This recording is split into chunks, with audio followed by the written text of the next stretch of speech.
Ora, então, bom dia. Vou falar-vos vou partilhar com vocês algumas experiências de um território abençoado pela natureza e que fica aqui tão perto da nossa casa, nesta frente atlântica de Almada. Eu fotografo e filmo em espaço natural e, portanto, tanto estou perante mar tranquilo e cristalino, como muitas vezes acontece na Costa da Caparica, como estou muitas vezes também frente a mar alteroso, e então faço uma captação de imagem de uma forma muito mais subjetiva, mais abstrata, mais pictórica, como viram algumas imagens que passaram e que fazem parte de uma coleção que eu chamo Sinfonia de Neptuno. A minha área de trabalho atualmente, não só a fotografar como também a filmar, vai essencialmente ali a Cova do Vapor, Bugio, até ao Cabo Especial. Isto é uma imagem do Cabo Especial, portanto, digamos que é a minha fronteira sul do projeto atual que eu estou a desenvolver. Quando eu comecei a fazer mergulho e, portanto, principalmente pesca submarina, muitas vezes mergulhava ali nos porões da Costa da Caparica, com 18 anos, e o meu foco eram peixes, caranguejos, mexilhões, e, portanto, o meu universo era muito pequeno.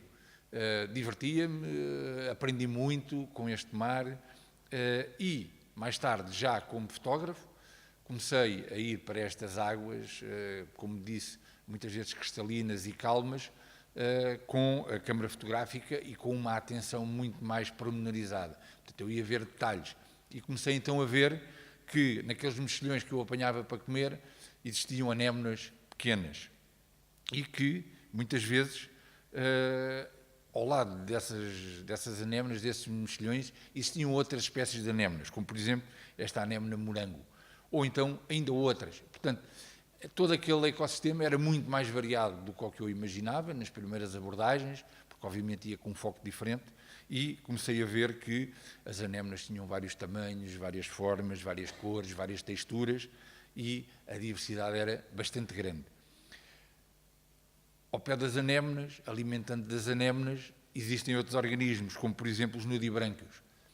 São uma linguagem muito, muito simples, semelhantes a lesmas terrestres, só que dentro d'água têm outras formas, outras texturas e outras cores. Isto é só um exemplo de algumas dessas espécies que ocorrem aqui nos porões da Costa da Caparica.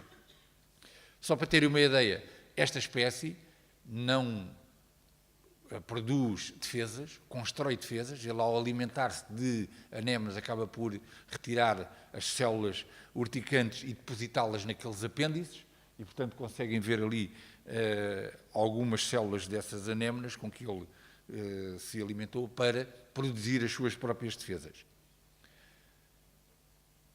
Ainda neste micromundo, neste mundo liliputiano, quero-vos partilhar aqui uma história de vida notável. Isto é uma imagem aérea de uma escorrência de água, portanto as águas, muitas vezes com a maré cheia, estão infiltradas na areia, quando a maré vaza, a água começa a escorrer novamente para o oceano. E esse desnível, em algumas zonas das praias, faz estes desenhos, digamos, ficam estas escorrências, parecem árvores. Isto é uma escala da ordem dos 10 metros, mas se formos ver isto mais perto, já vamos para uma escala na ordem de 1 metro, portanto aquela árvore, digamos, de uma interpretação humana, humanizada, aquela árvore de areia, tem sensivelmente 1 metro. E aquelas manchas verdes, que eu numa primeira abordagem pensei que eram algas, mais tarde ia falar com um botânico, explicou-me que aquilo são animais. E então, há uns bons anos atrás chamavam-lhe vermes, hoje em dia chamam-lhe acoelos. E portanto, aquelas criaturas que têm 2, 3 centímetros, ou mais pequenas ainda, algumas delas têm 3, 4 milímetros, são organismos que se alimentam de algas e deixam no seu interior, portanto, algumas células dessas algas e, com a maré vazia, emergem, andam ali por cima da areia, apanham sol, as algas fazem fotossíntese, produzem açúcares, energia, e os acoelos, que são, digamos, o animal que transporta as algas no seu interior, eles são transparentes, eles assumem aquela cor verde precisamente pelas algas que têm no seu interior, e, portanto, ele produz dióxido de carbono e dejetos acaba por também dar um ambiente estável, proteção a essas pequenas algas. Portanto, é uma história de vida notável, ao nível de poucos milímetros, e, portanto, se as pessoas estiverem com atenção nas praias, conseguem ver estas criaturas a mexer. Aquilo tudo mexe. Aquelas manchas verdes parecem estáticas, se forem ver aquilo com pormenor, está tudo a mexer. As zonas da Fonte da Telha, as rochas que ficam ao largo da Fonte da Telha, são também substratos onde se fixa muita vida, invertebrados, vertebrados, grandes, pequenos, e vemos aqui um cenário de anémonas com pequenos camarões, peixes, neste caso gorgónias, portanto é uma colónia de pólipos, isto não é uma planta, é um animal, portanto obviamente que se organiza e tem aquele aspecto. Isto obviamente que são territórios onde se desenvolvem peixes, funcionam como maternidade, como zona de caça, como zona de crescimento, etc. Aqui um exemplo de um peixe muito comum nos porões da Costa da Caparica, os cabozes. Há uns mais bonitos, uns mais sociáveis, outros mais tímidos, outros com atitudes muito interessantes para quem anda a observar o mundo subaquático, como por exemplo este caboz português. Mas na frente atlântica da Almada, na Fonte da Telha essencialmente, fui assistindo a sinais que me evidenciavam uma fauna diferente, uma megafauna. E, portanto, estes animais, para encalharem na praia, morrerem na praia, tinham que andar por ali. E, portanto, eu comecei a dedicar... Era uma tartaruga de couro, portanto, a maior tartaruga que existe nos oceanos. E, portanto, se aqueles animais andavam ali, tinham que haver razões para eles andarem ali, e eu também gostava de, obviamente, os ver vivos e contactar com estes grandes animais marinhos. E o que é que nós temos? Temos aqui escondido, obviamente, porque está debaixo d'água e não se consegue ver. Só é possível ter esta visualização porque o Instituto Geográfico tem maquinaria que permite sondar, desenhar o fundo marinho, mas aqui em frente à Costa da Caparica, Fonte da Telha, Lagoa da Albufeira, temos um vale submarino, um canhão, o Canhão de Lisboa, e que, obviamente, faz com que grandes massas de água sejam canalizadas de uma forma diferente, onde depois possa existir uma produtividade maior do que noutras áreas da costa portuguesa. Além disso, ainda temos outro fenómeno que é o grande estuário do Tejo, que a cada 2 vezes por dia, com a maré cheia a entrar e a sair, né, portanto, 2 marés cheias, 2 marés vazias, projeta uma série de nutrientes, animais, etc., para o grande oceano. E, portanto, estes 2 fenómenos juntos, as marés e o Canhão de Lisboa, fazem com que isto funcione quase como uma estação de serviço para muitos animais. Para a megafauna, funciona como uma estação de serviço. Vêm em migração e acabam por parar ali para ver o que é que se passa e alimentar-se, descansar, etc. Vejam esta imagem, também do Instituto Geográfico, ao largo da Fonte da Telha, ali a sensivelmente 2, 3 milhas da Fonte da Telha, em que o fundo, este grande canyon, tem 370 metros. E mais à frente, em frente ao Cais Fechel, vejam bem estas carpas, portanto isto fora d'água era uma paisagem deslumbrante, dentro d'água, obviamente, nem nós, mesmo a mergulho e com submarinos, não conseguimos ver isto.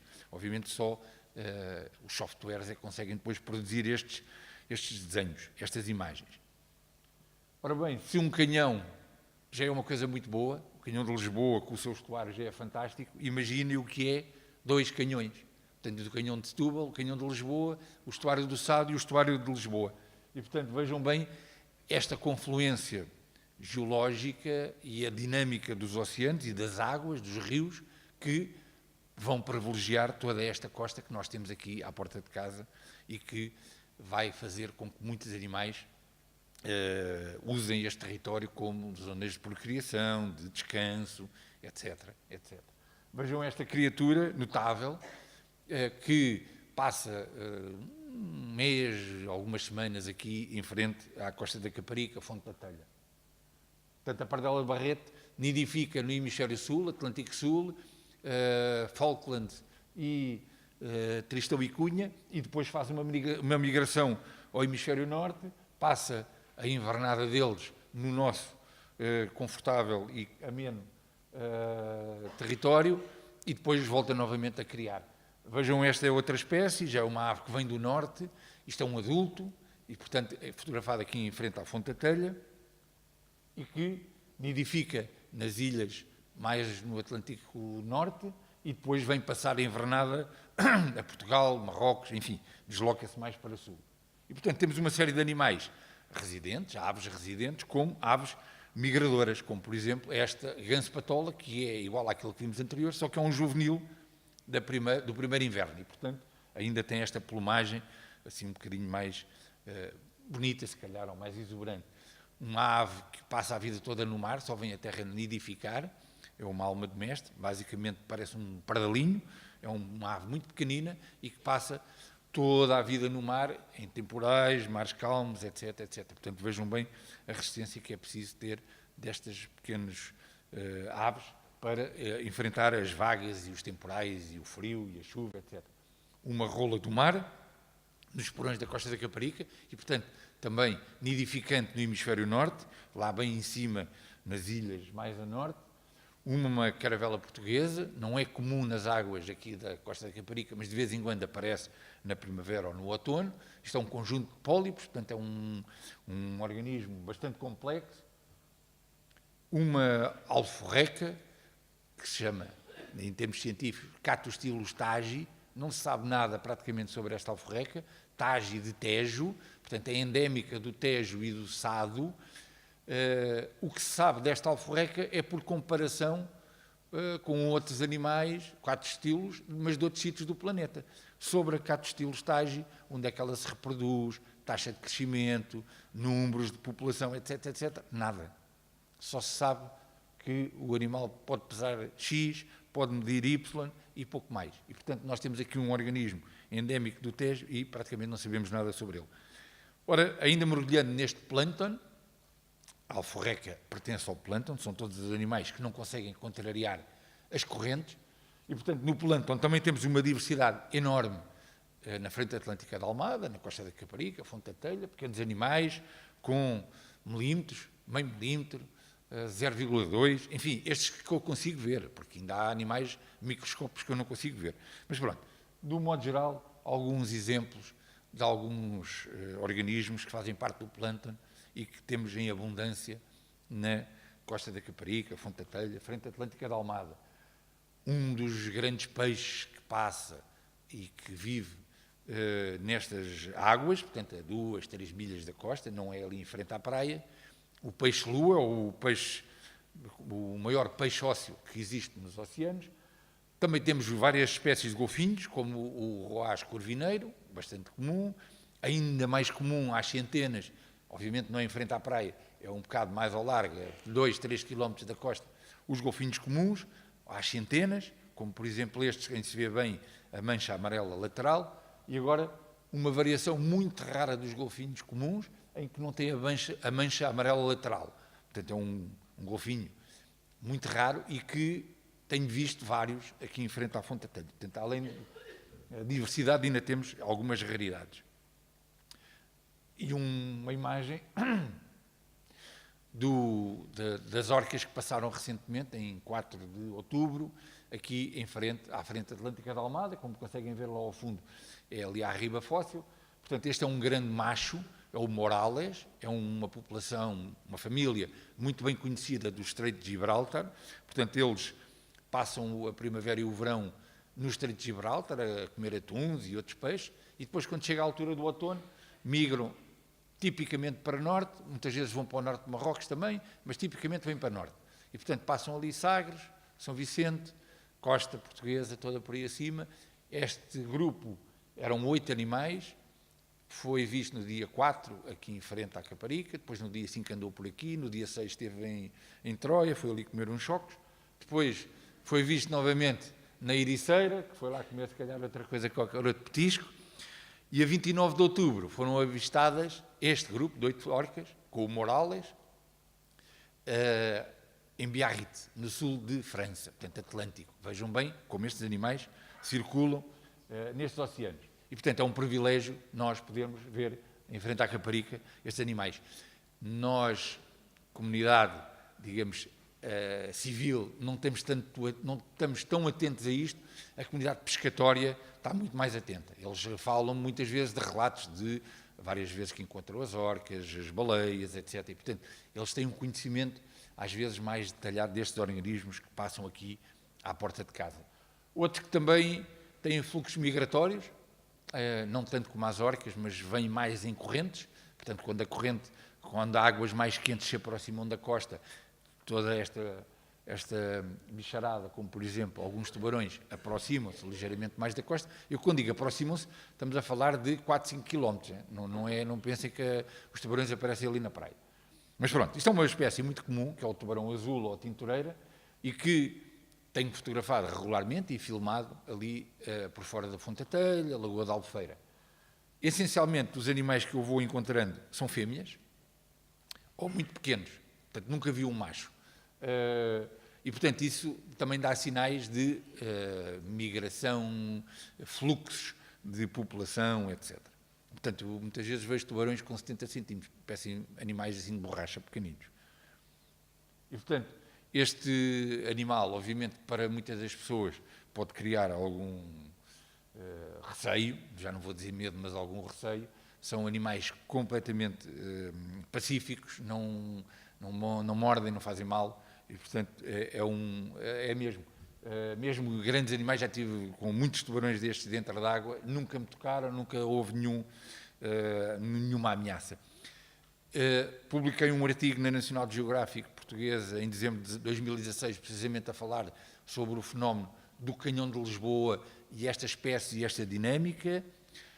Recentemente saiu um outro artigo também na National Geographic, na parte fotográfica, a minha colaboração, sobre uns naufrágios que foram encontrados aqui em frente ao Bugio, Cova do Vapor, e, portanto, estamos repletos de enigmas, locais por estudar, espécies por conhecer melhor, e, portanto, não só isto é tudo maravilhas, o mundo natural e o oceano que temos aqui à porta de casa, como também temos problemas sobre pesca, contaminação, o plástico, enfim, uma série de outros problemas que afetam, obviamente, este ecossistema e que temos de estar atentos. Este plástico não veio todo de Almada, podem ter vindo ali algumas coisas, mas isto tem uma dinâmica enorme. Este plástico pode ter vindo do norte da Europa, pode ter vindo dos Estados Unidos, enfim, é um problema global e que nós, obviamente, temos que estar atentos. Muitas vezes, para ver este mundo submarino, não é preciso equipamento muito elaborado, basta uma máscara, um tubo e digamos que temos uma janela, esta máscara funciona como uma janela para o oceano. E podemos ir ali ao pontão da Caparica, aqueles porões, e ver polvos, caranguejos, peixes.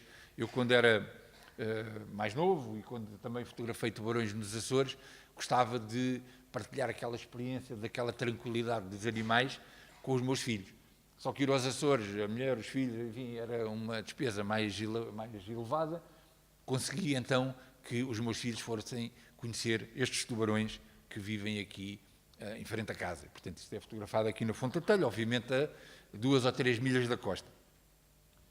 E, portanto, podem ver aqui uma imagem do peixinho, que é um peixe, ali em frente à caixa-estanque, a socializar com o mergulhador. Ele está curioso com aquela silhueta, eu estou satisfeito com a sua proximidade e a sua socialização, todos amigos, ninguém se aleja, e portanto é assim que nós devemos enfrentar muitas vezes a vida marinha como um espaço em que os animais, é um pouco aquela expressão do avô Cantigas, em que os animais são nossos amigos e não pensar que são ameaças e que metem medo e que são perigosos, etc, etc. Muito obrigado pela vossa atenção.